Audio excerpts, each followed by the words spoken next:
आप सभी भाई बहनों का आध्यात्मिक ज्ञानात्मक चैनल की संध्या बेला ज्ञान कक्षा में एक बार फिर स्वागत है। आज की चर्चा का विषय है संसार।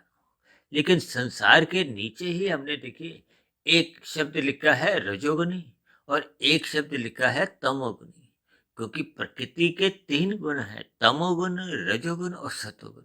हालांकि बार बार हम इन तीन गुणों पे तो चर्चा करते ही रहते हैं, लेकिन आज हमारा जो चर्चा का जो एक मुख्य केंद्र है, ये जो हमने संसार के ऊपर जो एक चांद सा और तारे का एक बिंदु सा दिखाया ना। हालांकि ये शब्द तो देखिए एक साधारण रूप में हम लिखते ही रहते हैं, लेकिन हमने केवल संसार के ऊपर के जो चांद और बिंदु को केवल हमने सफेद रंग से दर्शाया है, और शेष सभी को हमने देखिए संसार को भी रंगीन रंग से दिखाया है। और संसार के नीचे हमने रजोगुण और तमोगुण की दो स्थितियों का वर्णन किया है। इसका अभिप्राय क्या है कि ये सारा का सारा संसार ये रजोगुनी है, तमोगुनी है।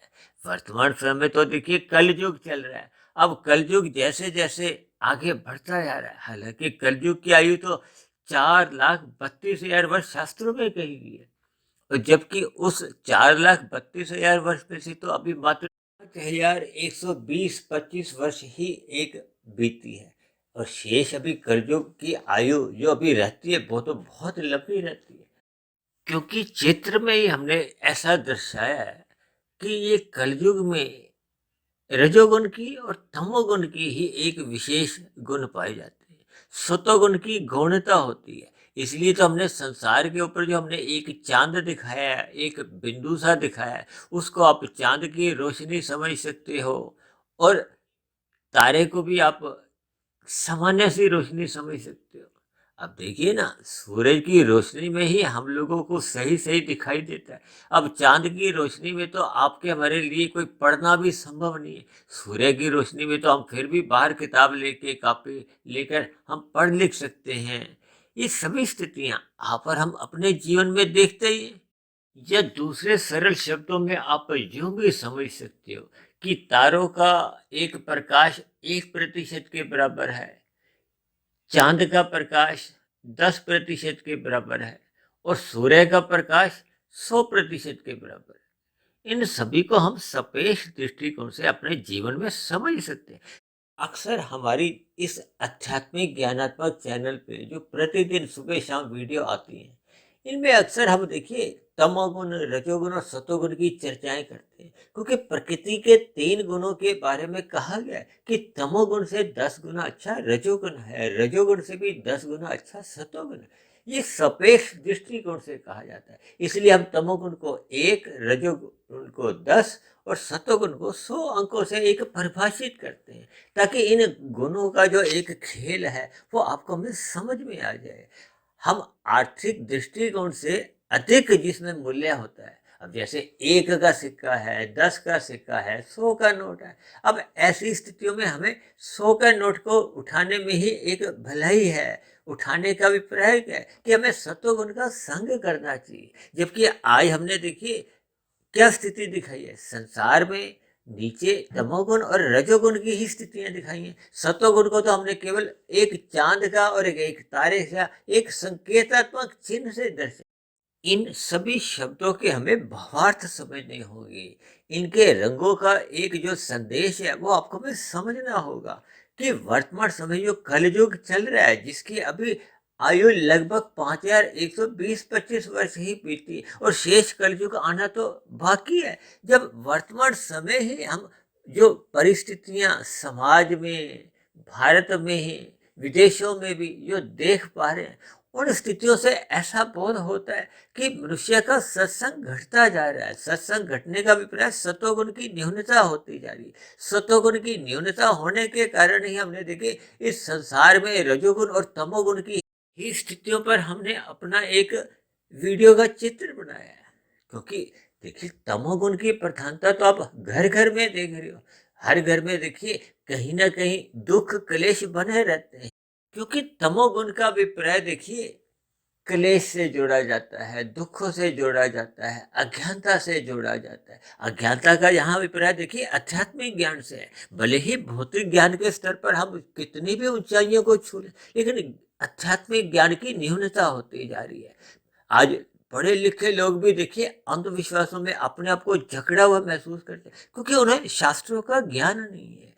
शास्त्रों का ज्ञान नहीं होने का अभिप्राय कि उनमें सत्वगुण की न्यूनता है, शास्त्रों के प्रति उनकी विमुखता है, संसार के या संसारी पदार्थों के प्रति उनकी सम्मुखता बनी हुई है।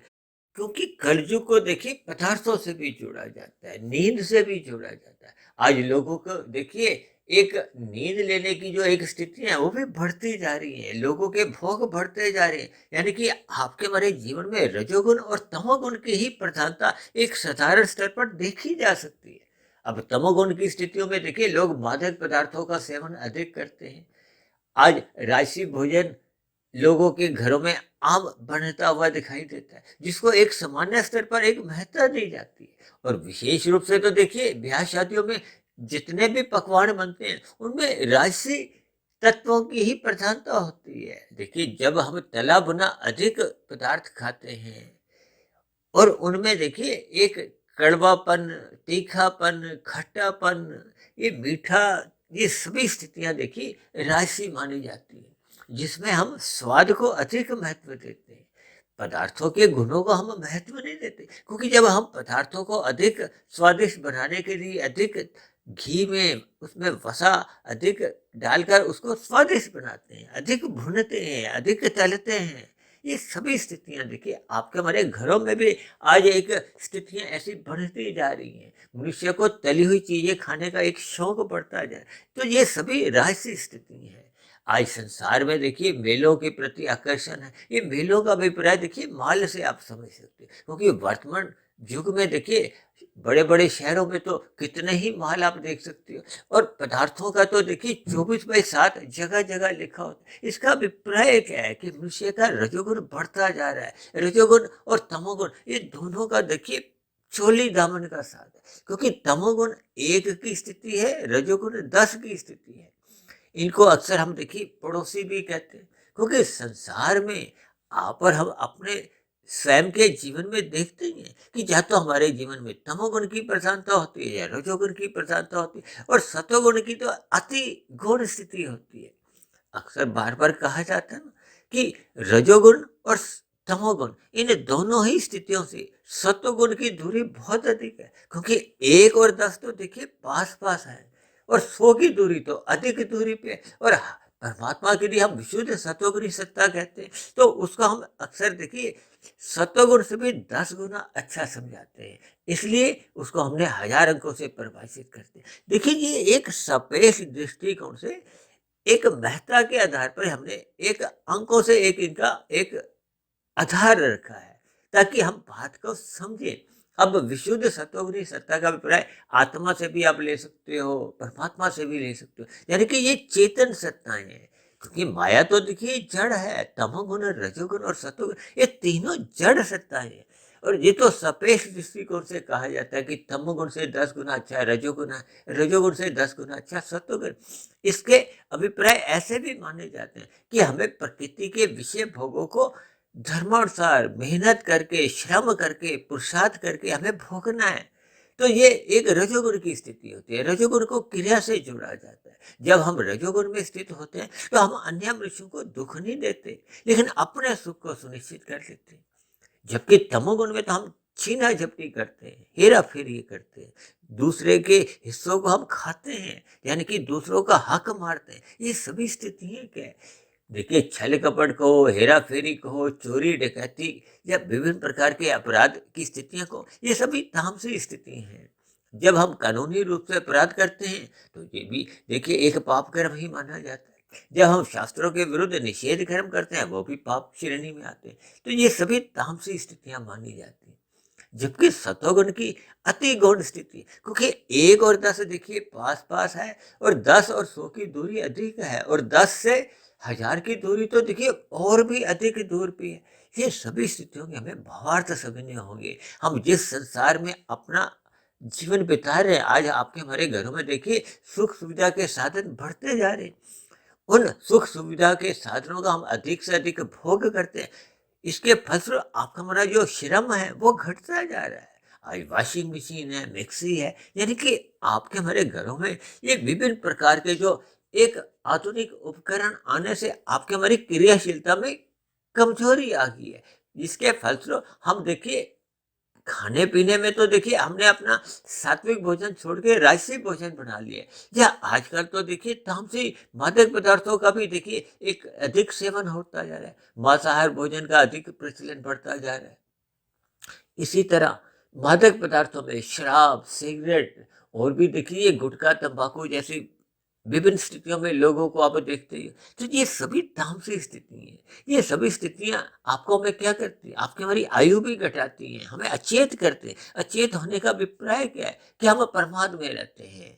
प्रमाद में आने पे हमें परमात्मा की स्मृति नहीं रहती, क्योंकि हम अपने ज्ञान को ही भूले बैठे हैं। तो परमात्मा की तो एक सत्ता और भी देखिए ऊंचे स्तर की मानी जाती है। जब हमें आत्मा का ही बोध नहीं है, हम अपने आप को केवल शरीर समझते हैं और शरीर को ही सुखमय बनाने के लिए विभिन्न प्रकार के देखिए हाय तौबा करते हैं, दिन रात मेहनत करते हैं, छल कपट ठगी हेरा फेरियां भी करते हैं। यानी कि मेहनत करते हुए तो हम रजोगुण में दिखाई देते हैं और छल कपट ठगी हेरा फेरी करते हुए हम तमोगुण में गिर जाते हैं। इसके पीछे का कारण क्या है? कि आपको में संसारी आकर्षण को हो, विषय भोग को, ये विषय भोग क्या है? गंध, रस, रूप, स्पर्श और शब्द। जिन विषय भोगों के पीछे मनुष्य दिन रात मेहनत करता है, हाय तौबा मचाता है, वो धन एकत्रित करता है, धन का संग्रह करता है, वो हाय तौबा करता हुआ 2 के 4 बनाता है, 4 के 40 बनाता है, फिर 4 या लाख, करोड़, यानी कि धन का संग्रह करने में ही अपने जीवन को यूं ही बिता देता है। जबकि परमात्मा के लिए, सत्संग के लिए, ब्रह्म मुहूर्त में उठने के लिए, यानी अपने जीवन में वो कर्म योग, ज्ञान योग, भक्ति योग, इन सभी स्थितियों में वो परमात्मा से विमुख हो चुका है। देखिए योग का नाम क्या है? जब आत्मा परमात्मा के सम्मुख होती है, उस स्थिति विशेष को योग कहा गया है। जब उसमें कर्म की प्रधानता होगी तो वो कर्म योग बन जाता है। जब ज्ञान की प्रधानता होती है तो ज्ञान योग होता है। जब भक्ति की प्रधानता होती है तो वो भक्ति योग होता है। यानी कि आत्मा और परमात्मा की सम्मुखता होना तो बहुत जरूरी है, क्योंकि कलयुग में देखिए ये लगभग घटती जा रही है, बहुत ही एक नगण्य स्थिति में पहुंचती जा रही है। क्योंकि वीडियो के चित्र में देखिए एक संसार शब्द को भी और रजोगुण को हमने एक रंगीन रंग से दिखाया है। क्योंकि आज देखिए मनुष्य चौबीसों घंटे सातों दिन विषय भोग चाहता है, मौज मस्ती चाहता है, इधर उधर घूमने फिरने में ही अपनी मौज मस्ती समझता है, अधिक खाने पीने में ही वो अपनी मौज मस्ती समझते हैं। लोगों का पहनावा बिगड़ता जा रहा है, लोगों के विचार बिगड़ते जा रहे हैं। जबकि शास्त्रों में तो कहा गया है, सादा जीवन उच्च विचार। सादा जीवन का अभिप्राय क्या है? कि हमें स्थूल शरीर की अवस्थाओं की पूर्ति तक ही पुरुषार्थ करना चाहिए। उच्च विचार का मतलब क्या है? कि हमें सत्संग करना चाहिए, ज्ञान में स्थिति में रहना होगा, अपने आप को परमात्मा के सदा स्मृति में जीवन जीना होगा। ये सभी स्थितियां जब आपके हमारे जीवन में घटती जाती हैं तो फिर रजोगुण और तमोगुण, यानी कि जब जब आपका हमारा रजोगुण अमर्यादित हो जाता है, उस पर सतोगुण की कोई लगाम नहीं होती, कोई नियंत्रण नहीं होता, तब ऐसी स्थिति विशेष में देखिए वो जो हमने संसार के ऊपर जो सफेद रंग का एक चांद या एक तारे की स्थिति बिंदु के रूप में दिखाई है, अब वो सभी स्थितियां ये संसार को, रजोगुणी को और तमोगुणी को नियंत्रण में रख नहीं पाती। देखिए ये एक सापेक्ष दृष्टिकोण से आपका हमें इस बात को समझना है कि आपके हमारे जीवन में सत्संग घटता जा रहा है, परमात्मा की जो महत्ता होनी चाहिए वो घटती जा रही है। हम पदार्थों को अधिक महत्व देते हैं, अपने उन पदार्थों को भोगने में ही अपने आप की एक सफलता मानते हैं। इन सभी स्थितियों पर हमें चिंतन करना होगा, ताकि हम मिले हुए जीवन के महत्व को समझें। क्योंकि मनुष्य जोनी देखिए कर्म जोनी है, साधना जोनी है। अगर मनुष्य अपने मिले हुए अवसर का लाभ नहीं उठाता तो फिर ऐसी स्थिति विशेष में वो देखिए केवल अपने जीवन को कर्म योनि के अंतर्गत ही, यानी कि पाप पुण्य की श्रेणी में ही अपने आप को स्थित कर लेता है। और जब जब भोगों का आवेग अधिक तेजी से आता है, तूफानी वेग से आता है, तब ऐसी स्थिति विशेष में वो जो कारण शरीर में उसके जो बुरे संस्कार बने होते हैं, वेगों के जो एक बुरे संस्कार बने हुए हैं, वो बुरे संस्कार वो मन बुद्धि में ऐसे ऐसे फूसने लाता है कि मनुष्य अपने दायित्व को कहो, अपने कर्तव्य कर्मों को भुला देता है और अपने उन विषय भोगों से प्रेरित होता हुआ, बाध्य होता हुआ छल कपट, ठगी, हेरा फेरी, अनीतिगत कार्य को ही एक महत्व देने लगा। केवल इस कारण कि उसको विषय भोग चाहिए, विषय भोगों के बिना वो रह नहीं पाता। ये सभी स्थितियां जब जब किसी मनुष्य के जीवन में बढ़ती जाती है, तो उसके जीवन में देखिए रजोगुण और तमोगुण की ही स्थितियां बढ़ती जाती है। इसके फलस्वरूप मनुष्य का देखिए पाप कर्म अधिक होने लगते हैं, तो फिर पाप कर्मों का कर्मशः संचित कर्मों के रूप में बढ़ने लगता है। और संचित कर्मों में जब पुण्य कर्मों की न्यूनता रह जाती है, पाप कर्मों की अधिकता हो जाती है, तब ऐसी स्थिति विशेष में मरने के बाद फिर मनुष्य की नीचे की जो 80 लाख प्रकार की तामसी जोनियां हैं, उन जोनियों में जाने को, जन्म लेने को मनुष्य फिर बाध्य हो जाता है। इन सभी स्थितियों को मद्देनजर रखते हुए हमें अपने मिले हुए जीवन के महत्व को समझना होगा। हमें सत्संग को अपना बढ़ाना होगा। सत्संग बढ़ाने का अभिप्राय क्या है कि हमें इस ये जो चांद और तारे की रोशनी से ऊंचा उठते हुए हमें सूर्य रूपी महासूर्य यानी कि भगवान से जुड़ना होगा। ब्रह्म मुहूर्त में उठना होगा, जब सत्वगुण की एक शुद्धतम स्थितियां होती हैं। ब्रह्म मुहूर्त के समय विशेष का हमें लाभ उठाना चाहिए। ये स्थितियां जैसे जैसे आपके हमारे जीवन में बढ़ती जाएंगी, तो फिर आपका हमारा रजोगुण भी एक सतोगुण की लगाम से नियंत्रण में रहेगा। यही उपदेश तो भगवान श्री कृष्ण ने गीता में अर्जुन के जो 5 घोड़ों की जो लगाम है, वो अपने हाथ में रख के यही एक उपदेश दिया कि हमें 5 विषय भोगों को, ये 5 विषय भोगों के घोड़ों को नियंत्रण में रखना है। किससे? सतोगुरु की लगाम से, सत्संग से, गुरु की आज्ञा में, शास्त्रों के अनुसार अपनी दिनचर्या बितानी चाहिए, परमात्मा की स्मृति बनाए रखनी चाहिए।